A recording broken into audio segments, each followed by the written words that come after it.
The mission is deeply indebted to the officers of the government of India, the Dalai Lama of Tibet, officials of his cabinet, and the Chinese government.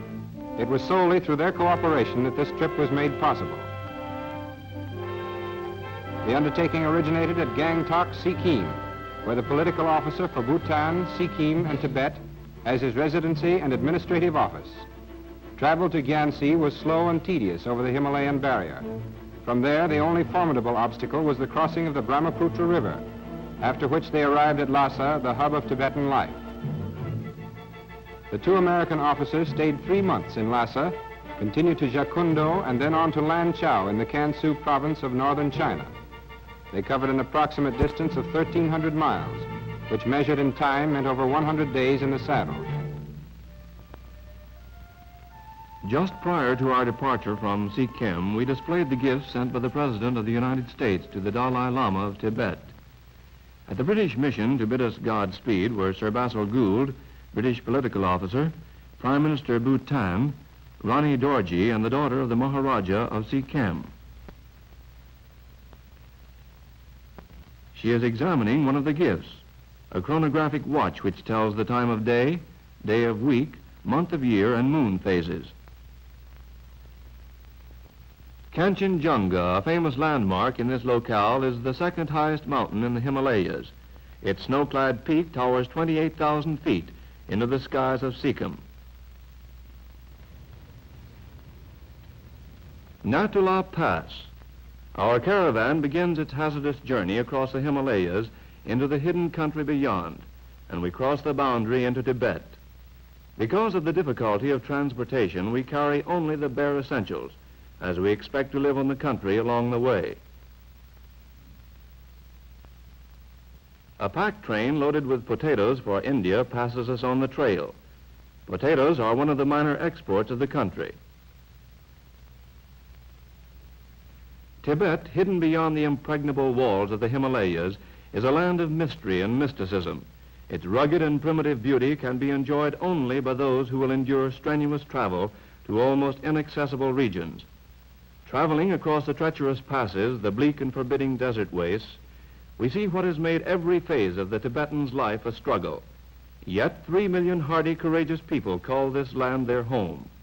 In some sections, they live almost entirely on a diet of meat, and only the privileged families can enjoy barley, as that food must be transported under great difficulties from the distant valleys. In the valleys, meat becomes a luxury, and the main diet is barley mixed with buttered tea and called samba. According to geologists, in centuries past, most of Tibet was glacier country. As it became habitable, nomads from all directions threaded their way through the narrow passes and built their homes in the few fertile valleys.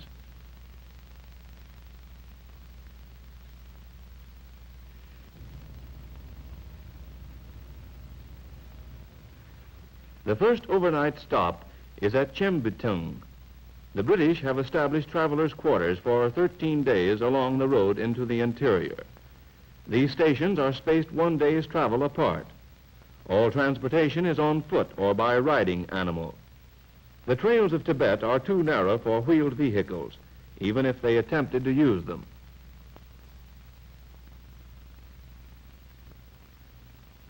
With Natu La behind us, our caravan of 35 mules and 15 native travelers moves on. The road to Lhasa, like other roads across Tibet and Central Asia, is a well-worn trail. Over these routes for centuries, caravans have carried the merchandise of the East: tea, rice, gold, musk, silk, jade, and furs.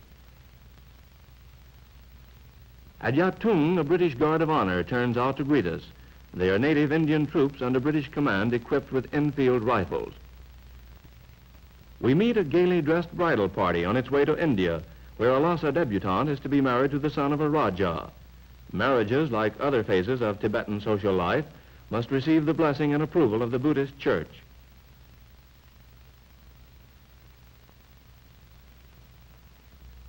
After a slight rest at Yatung, we are given a send-off by the Honor Guard.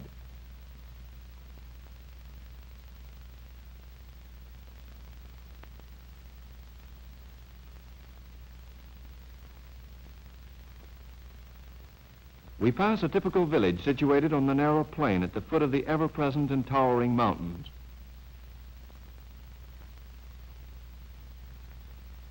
The tallest one, 24,000 feet high, is called Chomolhari, meaning Queen of the Snows.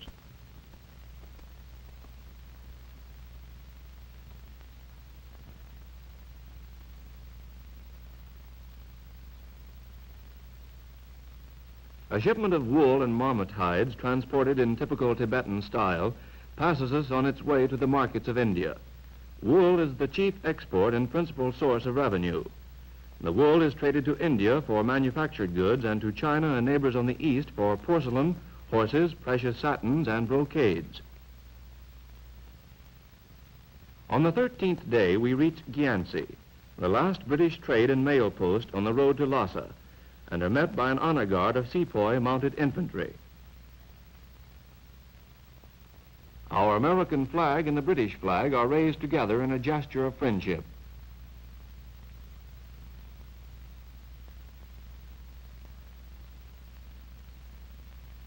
Our first official welcome was rendered by Major Gloin and Tibetan notables. These gifts from the native officials represent a considerable sacrifice on their part and have far greater value than the Occidental conception of such presents. No other offering could have been more welcome than the meat, eggs, barley, and butter. We returned their hospitality by inviting our Tibetan friends to a reception held at the home of Major Gloin, the acting British trade agent.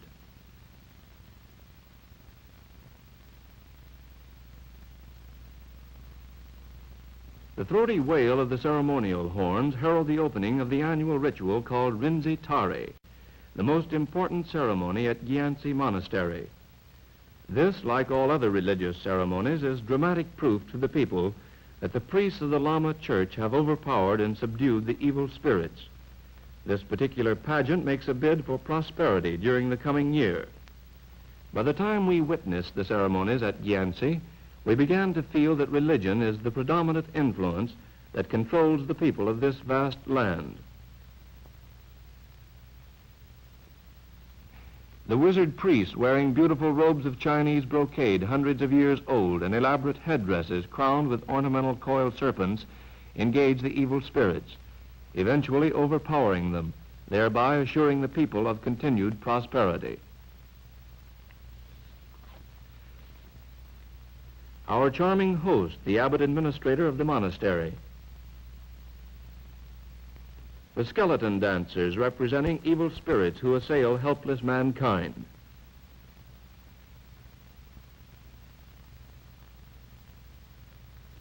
The dance of the lion spirits.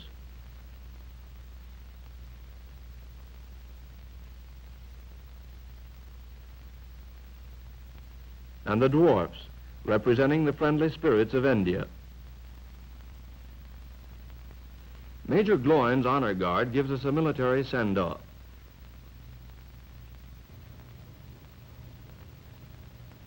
Our horses are small but sturdy. The only difficulty is trying to look dignified riding them. The Eastern Magistrate of Gyantse also comes out to see us off.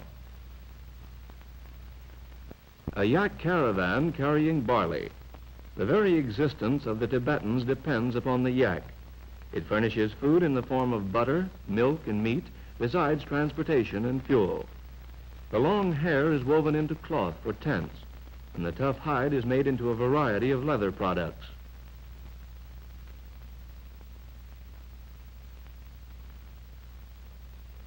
Our travel on fairly even ground was short-lived, and we start our ascent into difficult and mountainous sections.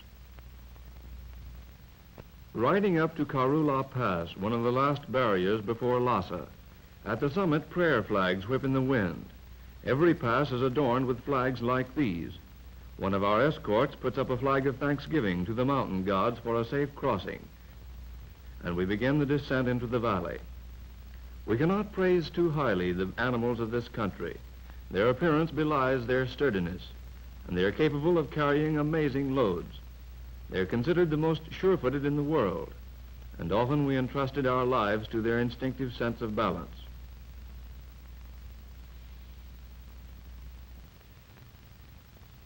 Brahmaputra, one of the three great rivers of Tibet.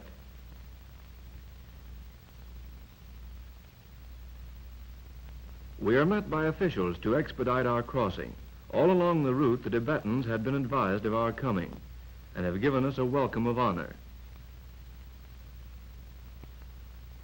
Wool caravans and pack trains are ferried across in long, flat-bottomed barges. Crossing the river is as difficult as most other transportation problems.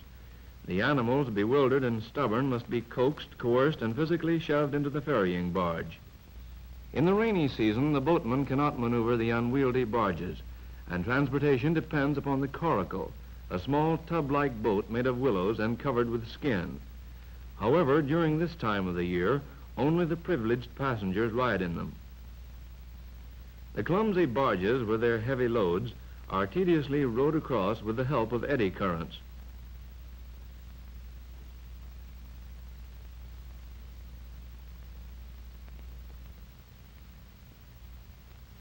Tibetans are inherently sociable, and on the slightest provocation pause in their labors to visit over a cup of tea.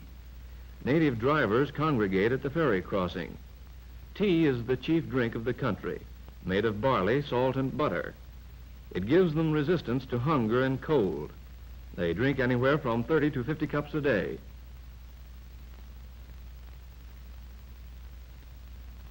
A monk who became our permanent guide presents us with greeting scarves from the Dalai Lama and a letter from the Foreign Office. The scarf is the Tibetan's calling card. During our stay, we exchanged hundreds of them. Escorted by our guide, we proceed towards Lhasa.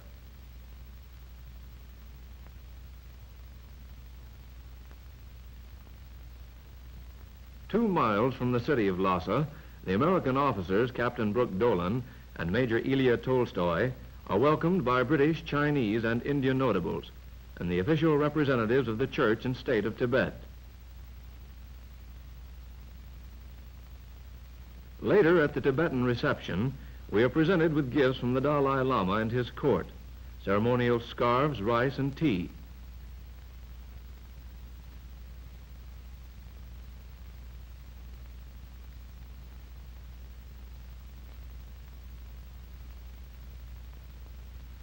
The Dalai Lama sends his own bodyguard, the Tropji Regiment, to greet us. This is a rare occasion, the first time in history when an honor guard has turned out to greet Americans. It creates great excitement. We review their infantry and their practical native attire.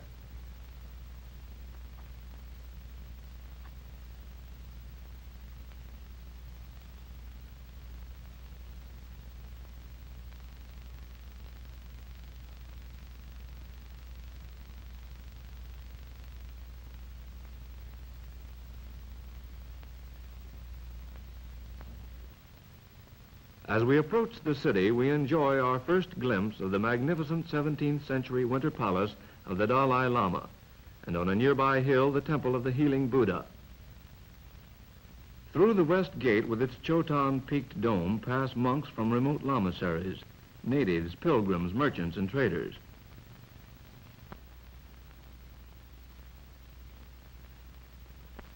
The population of the city is estimated at 20,000. Lhasa maintains contact with the outside world through the medium of a telegraph line used principally in trading relations with India. Little of the city is modernized, the installation of electric lights in 200 homes being probably the most conspicuous evidence. All year round, the people use their rooftops to wash and cook, work and play. The Pungang family. The wealth of Tibet is concentrated in 20 of these official families. Twice a Dalai Lama has been born into this circle.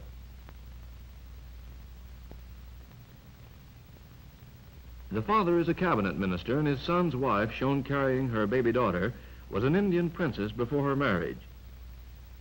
Frequently, families engage the services of priests to pray solely for them.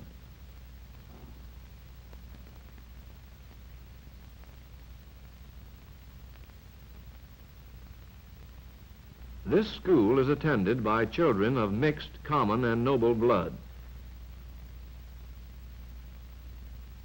It is conducted by a monk who is also the telegraph operator. Two brothers of the Dalai Lama are students. The one shown here, richly dressed, bears a striking resemblance to the young pontiff.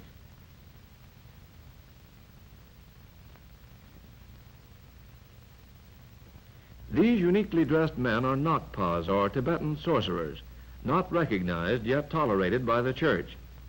Their strange drums and bells are supposed to drive away the devil. They wander to all corners of the country invoking the spirit of an Indian wizard who came in the 8th century and delivered the Tibetans from the devils, who allegedly tormented them.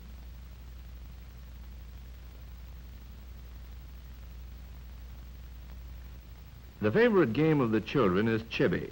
The object is to keep the feather bird in the air as long as possible. No easy trick. Small Fry here ties his bird to a string.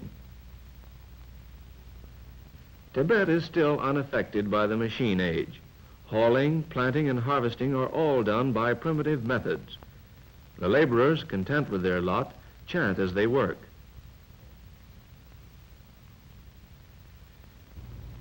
The Kamba dancers roam about Tibet in troops, living on the bounty of their audiences. They give performances in the small villages, in the streets, at the homes of the wealthy, and anywhere they can find spectators to contribute. This particular troupe is considered the most talented in all Tibet, and came to Lhasa for the 5 weeks of the New Year festival. In the great religious communities, they furnish the only entertainment of a theatrical nature. Their steps are the closest relation to folk dancing that is known in Tibet. Although the capers and gyrations can hardly be called original, they do give us an insight into the characteristics of the Tibetan people. Few races would have the stamina to engage in this performance, especially in the rarefied air of 12,000 feet. And yet these entertainers may put on several shows a day. The Tibetans populate a country where only the rigorous may survive. These folks laugh readily, have a happy disposition, make friends quickly, and rivalry is always good-natured.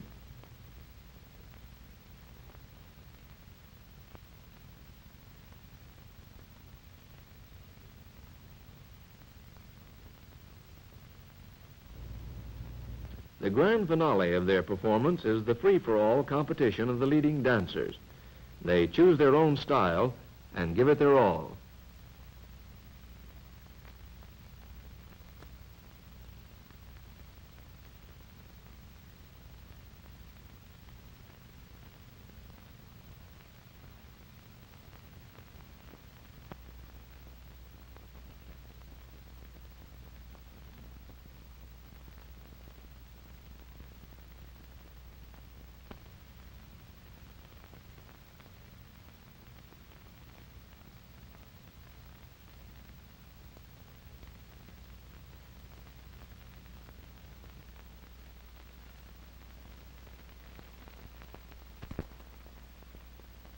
The Potala, in all its inspiring glory, towers above the city of Lhasa, just as the Buddhist religion dominates the life of the people.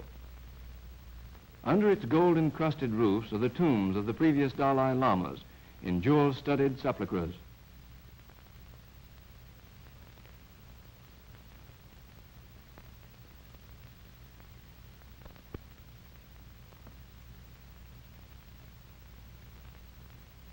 The great road links the Potala, winter home of the Dalai Lama, with the summer palace, his residence from May until October.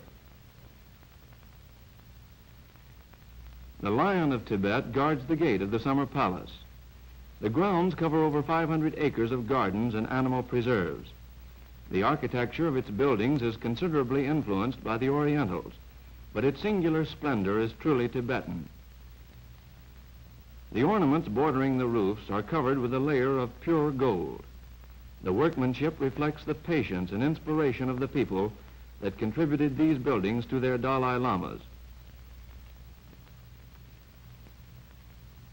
The present Dalai Lama is 10 years old and will not assume absolute control of his people until he reaches 18. In the intervening years, the regent directs his studies and activities and is the temporary ruler of Tibet. There is no higher authority, religious or civil. During the absence of the Dalai Lama in the winter months, a major domo is in charge of the summer palace. This dazzling jade drinking cup with its gold cover and stand is the personal cup of the Dalai Lama.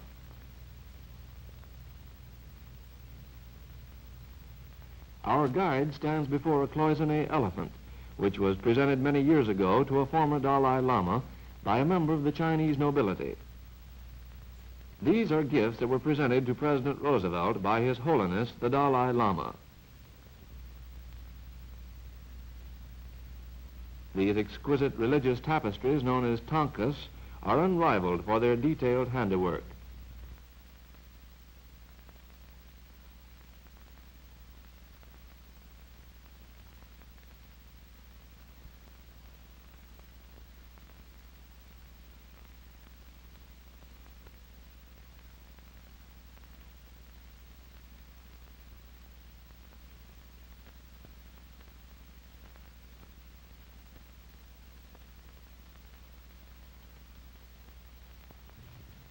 The summer palace is the home of many types of animals, amongst them a pony,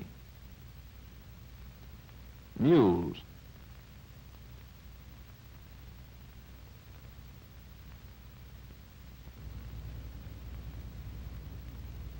a spotted pony, a deer, a wild ass,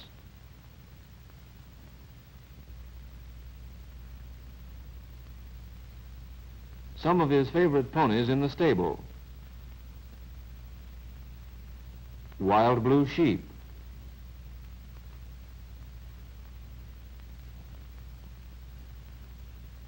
camels which have been relieved of further labor,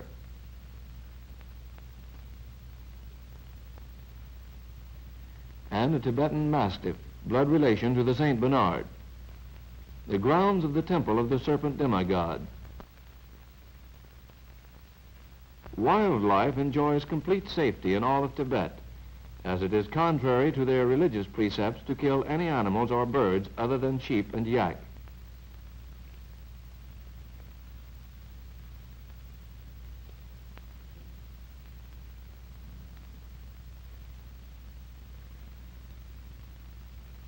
Traveling according to custom, with their servants preceding them, the cabinet ministers are coming to a party at the British Mission, where we enjoyed the hospitality of Mr. Ludlow.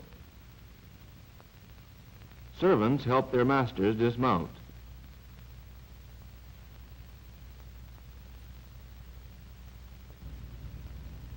Our monk guide, who is usually late, arrives alone. A whole mutton is roasted for the occasion. The luncheon was given at the British Mission for the Kashag, or cabinet members, and other lay and ecclesiastical officials.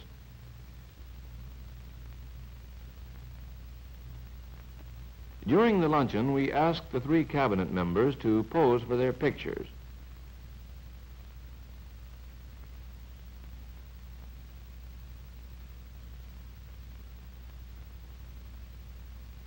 Also, high government directors of the Foreign Office.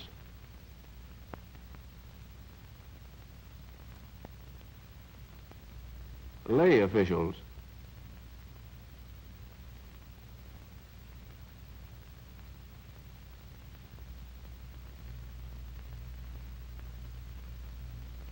And luminaries from the monastery.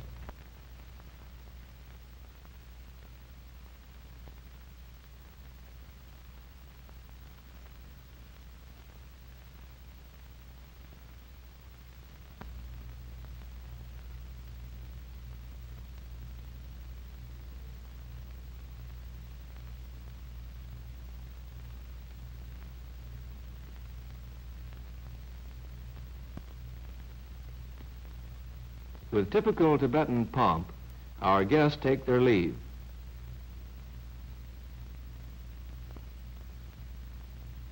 Shortly after the party at the British Mission, we were invited to the beautiful palace of the Sarong family. The residence is one of the showplaces of Lhasa and evidences the dignity, wealth, and influence with which these powerful families are blessed. We were presented with an Upso, a cute little Tibetan terrier, which became our mascot.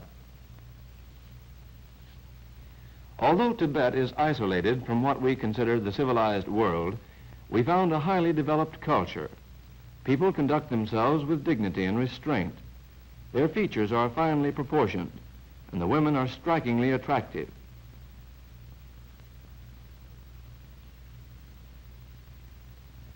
Lhasa is surrounded by monasteries housing 40,000 monks. We are here being shown through the Sera monastery, which itself provides living quarters for 6,000. We are preceded by Provo monks with their padded shoulders.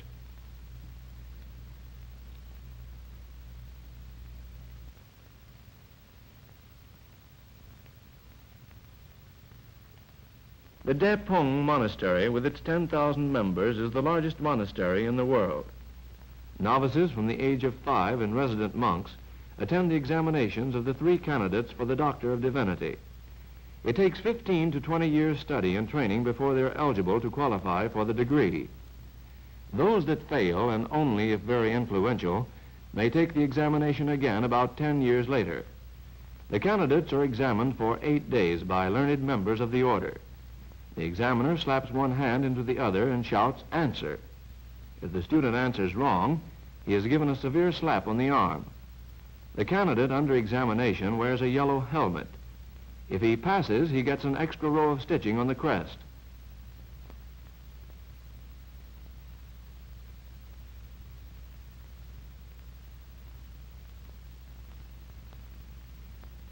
The monks take over the city for the 5-week festival of Losar, or New Year, 20,000 coming from the great monasteries. But to ensure law and order among the fun-loving Tibetans, Provo monks with long poles keep the unruly in line. These members of the Pung Gang family are wearing the finery for the New Year festival. The Tibetan sense of beauty is manifested by the exquisite blending of costly silk brocades and elaborate array of semi-precious jewels. The seed pearls, coral, turquoise, jade, gold, and onyx are expertly fabricated into exotic and original designs. The headdress, encrusted with seed pearls, must be worn by all women of the noble families during the 5 weeks of the New Year's ceremony. If they should go out upon the streets without this headdress, they would be sent home by a monk.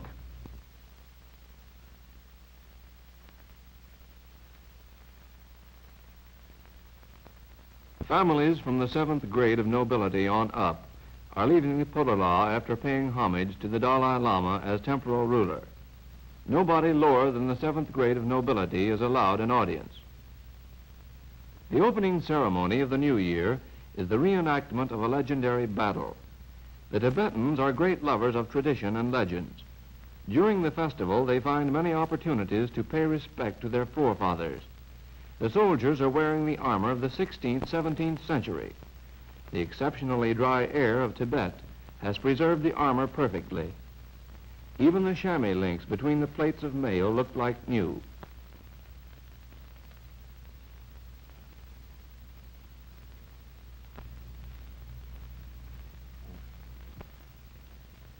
The privileged gather in the Potala courtyard for the approaching pageant. Hosham, humorously depicting the god of wealth, is escorted to his seat of honor. In the initial part of this ceremony, the evil spirits do their dancing unmolested and represent the threatening forces to be overcome by the church. And down the loaded air there comes the thunder of Tibetan drums. The spirits continue their menacing ritual.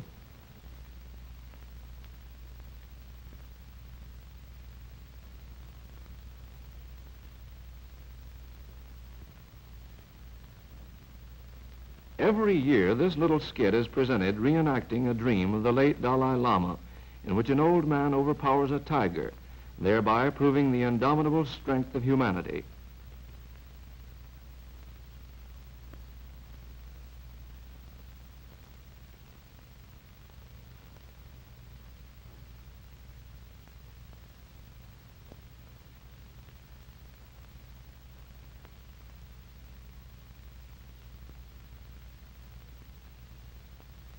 Outside the potala, the feature of the second day's ceremony is the pole-sitting act.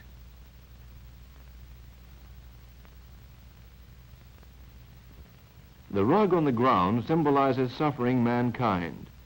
Ghouls dance around it, but the spirit is protected by the powers of the lamas.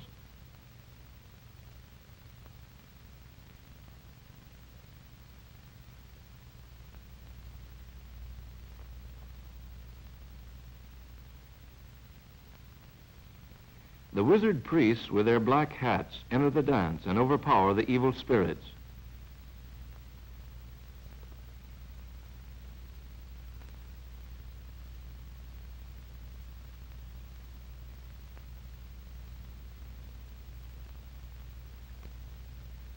Here the rug symbolizes the enemies of the church. An evil spirit that has been coerced by the wizard priests performs around this figure. In the center are the heart, lungs, liver, and intestines of the enemy, which are hypothetically torn from the body and thrown into a cauldron of boiling oil and wine and dramatically destroyed.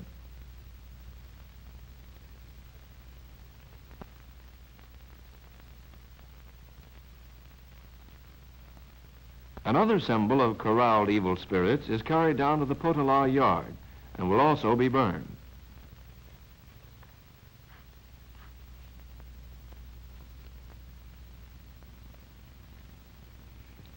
The regent and his escorts are en route to visit the oracle.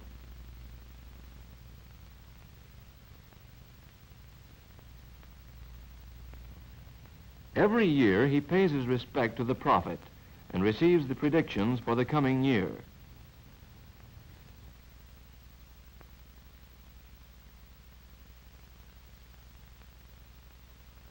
The regent, with his colorful entourage of civil and church nobility, returns to Lhasa after receiving the augury from the oracle. The nobleman's affiliation and rank can often be determined by their headdress.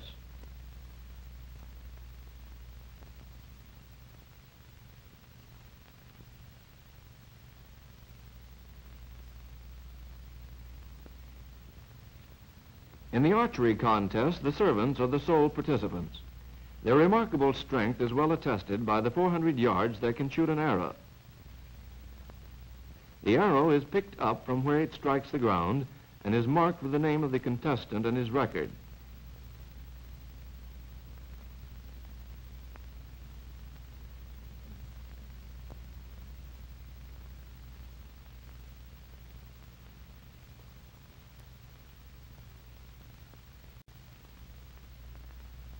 Monk provosts are still kept busy maintaining order. Merchants and politicians present scarfs to the city officials and nobility.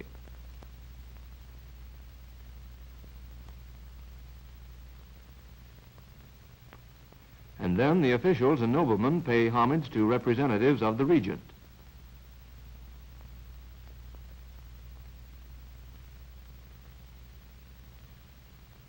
One of the last functions of the New Year's celebration is the concentration of all evil spirits and enemies of the church in one symbolic figure, which in turn will be destroyed.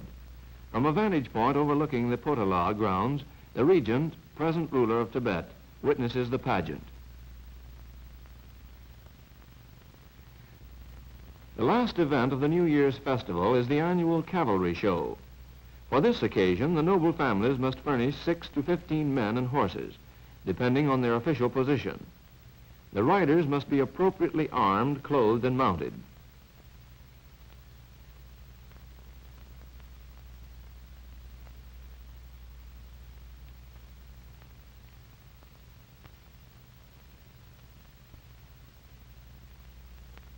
This cavalry has no military function and is but another evidence of the Tibetans' love for tradition. These costumes are the very same ones that were used several hundred years ago by the men who protected their country. The appearance and performance of the participants at this contest are judged, and much of the sponsoring nobleman's prestige depends upon the results of this ceremony.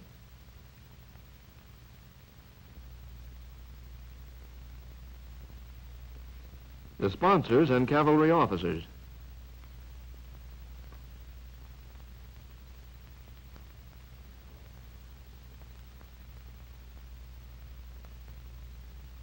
The following day, each rider, still heavily clothed and mounted on a small, fleet pony, races down the field course.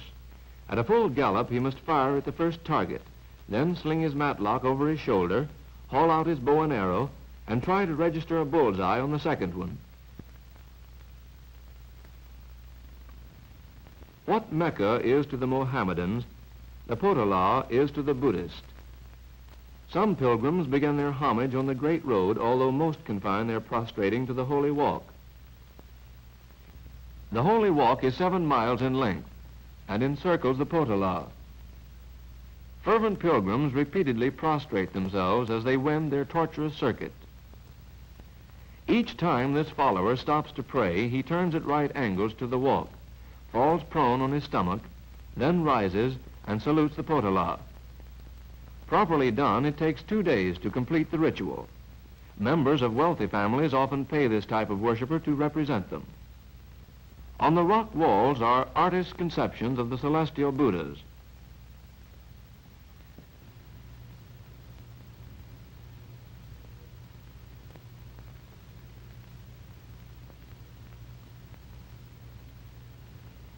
The little tunnel detours lend greater significance to their trip. Some people carry their own prayer wheels. Inside, there is endlessly repeated the mystic formula, Mani Padme Hail Jewel in the Lotus. Each turn of the wheel represents the prayer many millions of times, and it assures the twirler that the pitying Lord will aid in freeing him from the wheel of life.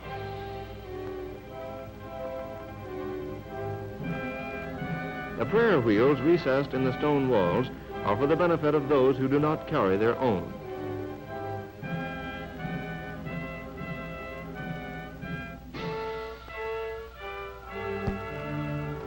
The Potala is an inspiring symbol of strength.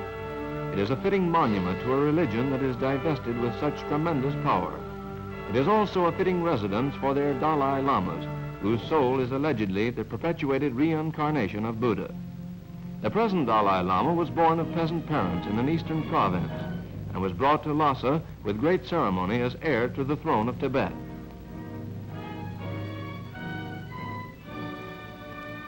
Nature presented Tibet with the ideal focal point for Buddhism. Isolating that tempestuous section of our earth, she bestowed upon it all the power, splendor, and inspiration that could be conceivably united into one boundless land. The timeless symbol of this majesty and power is their Dalai Lama. He is the absolute deity of an almost unknown civilization and culture.